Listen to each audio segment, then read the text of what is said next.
Hey, what's up, moi c'est Léa et aujourd'hui on se retrouve dans une nouvelle vidéo. Et avant de commencer cette vidéo, je tenais à vous remercier puisque si vous l'avez vu, vous avez peut-être sûrement vu ou pas, mais nous avons passé le cap des 100 abonnés. Peut-être que pour certains c'est pas grand chose, mais c'est un début et je suis très contente et du coup je vous remercie énormément puisque c'est incroyable.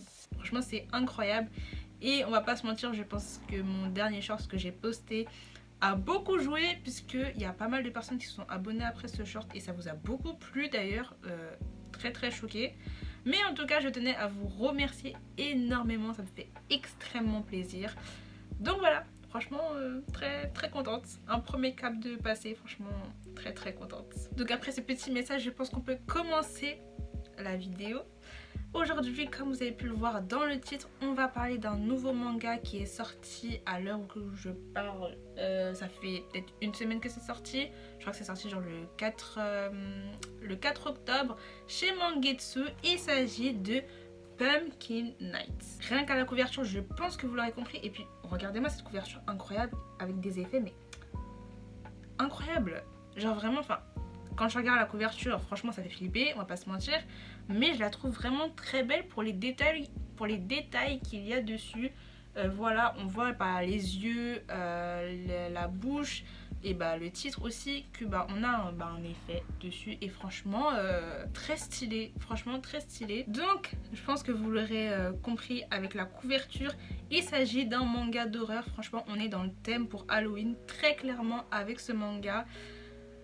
Faut qu'on parle de ce manga parce que vraiment j'ai tellement de choses à dire. Et tout d'abord on va remercier Jenny, si vous la connaissez sur les réseaux sociaux, Jenny GP, qui parle manga et qui a justement fait une vidéo sur Pumpkin Night. Elle l'a présentée et en fait c'est grâce à cette vidéo que j'ai eu envie de lire ce manga et de l'acheter. Vraiment dès que j'ai vu qu'il était sorti, je me suis dit mais go, on va l'acheter. Et je vous avoue, et pour ceux qui me suivent, je pense que vous le savez puisque j'ai déjà dit plusieurs fois, je suis une grosse flippette. Donc très clairement les mangas d'horreur, c'est clairement pas les mangas vers lesquels je pourrais me tourner. Mais il y a quand même pas mal de mangas, enfin pas mal de mangas. Les mangas de Junji Ito m'attirent énormément. Et pourtant c'est des trucs qui font, je pense, un peu flipper. Mais je sais pas, en manga ça a l'air de passer. Ça a l'air de passer. Je vous avoue qu'avant de me décider à l'acheter, j'ai quand même regardé un peu, feuilleté un peu le manga pour voir si j'allais pouvoir le lire ou pas. Et quand j'ai regardé, je me suis dit mais oui, mais tranquille en fait, tranquille. Je sais pas, j'ai l'impression qu'en manga comme ça passe mieux. Mais mon Dieu, il y a trop de choses à dire. Mais d'abord, je vous propose de vous faire une petite présentation de ce manga avant que je vous donne un peu mon avis. Pumpkin Night, c'est un manga d'horreur comme je l'ai dit, où on va suivre un personnage très particulier. Enfin, on va suivre... Commençons par le début. On va se retrouver avec une jeune fille du nom d'Asumi, si je dis pas de bêtises, oui, Asumi Nakatani, qui est un soir toute seule chez elle. Ça commence déjà très mal. Et elle reçoit une notification sur Instagram lui disant que elle a gagné un nouvel abonné. Cet abonné a un nom assez... un nom et plutôt aussi une image, enfin sa photo de profil est assez particulière. Elle s'appelle Pumpkin Night sur les réseaux sociaux et la photo de profil, on voit une personne portant ce magnifique masque, cette citrouille en fait sur... elle porte une citrouille comme ça, c'est très flippant, voilà. Et quelques secondes après, elle reçoit un message de cette nouvelle abonnée qui lui dit très clairement « Je vais te tuer. Tu es toute seule chez toi, tout seul chez toi. Il n'y a personne. Tu reçois un message, on dit je vais te tuer. » Ok. Donc du coup, après ce message, elle panique. Elle se dit mais qu'est-ce qui se passe comme ça comme ça elle va me tuer mec. What the fuck. Et c'est là que tout va s'enchaîner. Elle va découvrir que cette personne est en fait devant chez elle. Elle va réussir à s'infiltrer et elle va l'assassiner mais d'une manière tellement violente. C'est un truc de fou. C'est un truc de fou. Et pendant que la fille se fait littéralement tuer, elle était au téléphone avec un de ses potes, si on peut dire ça, qui entend tout ça et qui se demande mais qu'est-ce qui se passe. Et là, à la fin, ce personnage là, Pumpkin Night, lui dit toi et tes potos là, toi et tes potes, vous êtes les prochains. Et c'est comme ça que ça part, voilà. Le manga part comme ça. Je pense que Jenny explique mieux, enfin présente mieux cette histoire que moi. Mais bon, je pense que vous aurez compris un peu les enjeux de ce manga. On va suivre un personnage avec une soif de vengeance, mais waouh! Et des personnes qui vont essayer de fuir et essayer de se débarrasser de ce personnage qui veut les tuer. Ce manga là, je vous assure que ce qui se passe à l'intérieur là, c'est pas joli à voir. Mais quand je vous dis c'est pas joli à voir, c'est vraiment pas joli à voir. Pour être assez honnête avec vous, ça fait très longtemps que je n'ai pas lu un manga aussi vite, puisque je l'ai lu le jour où je l'ai acheté et que j'ai dû le terminer en 20-30 minutes. Franchement, ça va hyper rapidement. Les actions sont rapides et s'enchaînent. On assiste à des scènes de meurtre qui sont atroces. Franchement, comme je l'ai dit, c'est vraiment pas beau à voir et ça devient de plus en plus atroce. Mais malgré ça, on a cette envie en fait de découvrir jusqu'où notre personnage va aller, jusqu'où elle peut aller dans ces atrocités. Et t'as très clairement envie de tourner la page et de lire, même si il y a certains moments... Je vous avoue qu'il y a certains moments j'ai un peu hésité à tourner la page, mais je l'ai tournée. En ce qui concerne notre personnage principal, notre meurtrière, si on peut l'appeler comme ça, Pumpkin Night. D'ailleurs, on connaît son nom, mais je crois que j'ai oublié. Je crois qu'elle s'appelle Naoko, mais je sais plus. Je sais plus, mais je crois qu'elle s'appelle Naoko, si je dis pas de bêtises. De toute façon, je corrigerai au montage si c'est pas ça. C'est une psychopathe. Très clairement, c'est une psychopathe. On nous dit dès le début que la fille sort d'un hôpital psychiatrique. Je vous laisse découvrir, si vous voulez lire le manga, je vous laisse découvrir dans quelles circonstances elle sort de cet hôpital. Et très clairement, ça nous annonce, enfin ça nous dit très clairement à quoi on va devoir s'attendre. Elle a aussi une manière de parler qui est assez particulière. On ne sait pas forcément pourquoi elle s'exprime de cette manière-là.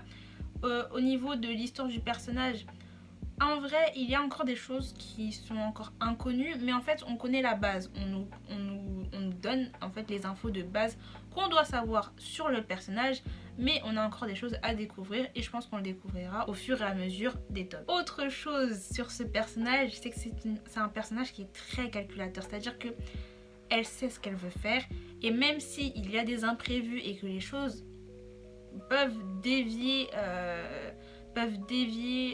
comment dire, même si les choses ne se passent pas comme c'était prévu, elle réfléchit très vite, elle agit très vite et elle sait s'adapter à la situation. Comme je l'ai dit au tout début quand je vous ai présenté le manga, Pumpkin Night Naoko, mais je crois vraiment qu'elle s'appelle Naoko, elle a des cibles, elle a des personnes, il y a des personnes en particulier qu'elle veut tuer et ces personnages, alors on va les suivre, mais je vous avoue que le tome, enfin pour moi le tome est beaucoup plus focus sur elle et sur comment elle assassine ces personnes, comment elle s'y prend.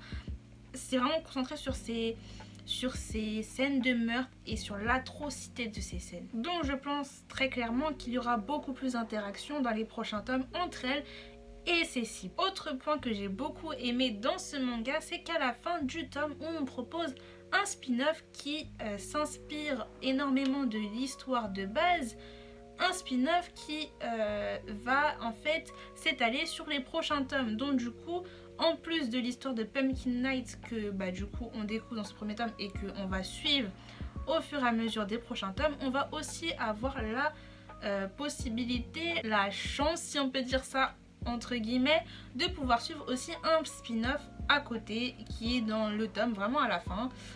C'est vraiment quelques pages à la fin et franchement c'est un truc de ouf. C'est assez sympa et ça donne encore plus envie d'acheter le prochain tome qui sort, je crois, le 6 décembre. Pour ce qui est de mon avis personnel par rapport à ce manga, j'ai envie de vous dire que j'étais un peu... Enfin, c'est pas que j'étais partagée. En fait, j'ai du mal à trouver mes mots. Mais en fait, je pense que j'ai eu deux réactions. Au début, j'étais en mode « Oh mon dieu, mais c'est quoi ce manga? C'est un truc de ouf, mais c'est atroce !» Et en fait, à un moment, je sais pas, j'ai senti genre une sorte de tension en moi. Et je suis un peu en mode « Oh purée, c'est vraiment un truc de ouf. En fait, c'est vraiment très flippant. » Enfin, je veux dire, les scènes de meurtre. Et même, quand je vous dis que tout est calculé, enfin, son plan, il est précis. Et même si ça se déroule pas, même si des fois, il va y avoir quelques imprévus, comme j'ai dit, la fille, elle rebondit super vite. C'est vraiment, des fois, tu te sens mal parce que, genre, vraiment, ce qu'elle inflige à ses cibles, à ses victimes. C'est horrible, c'est vraiment horrible.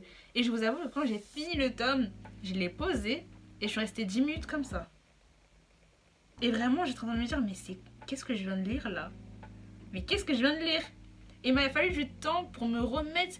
Parce que pareil, comme je l'ai dit au début, les scènes sont rapides et elles s'enchaînent super vite. T'as pas le temps d'assimiler tout ce qui vient de se passer. Il y a tellement d'informations. Mais en fait, t'es là, tu lis, tu continues. Et après, en fait, à la fin, tu reprends ton souffle. Il faut reprendre ton souffle parce qu'en fait, c'est... Waouh. Vraiment, je vous dis, ce manga, à la fin, quand je l'ai fini, j'ai eu besoin de me remettre de ce que je venais de lire et de reprendre mon souffle parce que c'est un truc de 500 ans. Vraiment. Et vraiment, je vous le recommande, mais comme c'est écrit derrière, c'est pour public averti. Donc c'est très clairement... Enfin, déjà, c'est un CNN. Voilà, mais pour public averti. Donc si vous êtes sensible, ne lisez pas ça. Ne lisez très clairement pas ça. Puisque là, vraiment, non, en fait, ne lisez pas ça, très clairement. Mais sinon... Moi, ce que j'en pense, est-ce que je valide? Mais je valide à 10 000 %. J'ai hâte de lire le prochain tome. Enfin, hâte, je ne sais pas si c'est vraiment le mot. Mais j'ai envie de découvrir la suite de l'histoire. Et je pense que j'aurai besoin encore d'assimiler tout ce qui vient de se passer et de reprendre mon souffle. Mais très clairement, c'est vraiment un très bon tome qui se lit super vite. Voilà, moi, comme je vous l'ai dit, je l'ai lu en 20-30 minutes. Je venais tout juste de l'acheter. J'ai même pas eu le temps de le mettre dans les livres que je vais lire. Et j'avais déjà fini. Donc bon, voilà, c'était ma petite vidéo découverte manga, voilà, qui sort avant la vidéo achat manga, puisque pour ceux qui me suivent, vous savez que généralement je vous fais une vidéo achat manga, puis ensuite la vidéo découverte manga, qui c'est des vidéos qui sont liées. Mais là, j'avais vraiment besoin de faire une vidéo, de vous parler de ce manga. Je peux pas attendre la vidéo achat manga à la fin du mois, je ne peux pas en fait. On a besoin d'en parler là, maintenant, voilà. Donc si ce manga, si ça vous a donné envie de le lire, mais foncez, allez le lire. Vraiment super bon tome si vous êtes à la recherche d'un manga d'horreur. Franchement, très sympathique. Et même, je pensais un peu au manga, je sais pas si vous voyez, un peu King's Game, Judge. Ces mangas où on suit des personnes en fait qui sont enfermées, je crois. C'est un sorte de jeu, mais en fait il y a une personne... Parmi toutes les personnes qui sont enfermées, qui en fait est à l'origine des meurtres. Franchement, je suis en train de m'embrouiller. Mais si je dois comparer à ça là, mais ça c'est un niveau au-dessus, hein. Mais ça c'est très clairement un niveau au-dessus. S'il vous plaît, allez lire Pumpkin Night si ce manga, enfin si vous n'êtes pas une personne sensible et tout. Parce que pour public averti, hein, voilà. N'hésitez pas à mettre en commentaire vos petites découvertes du mois.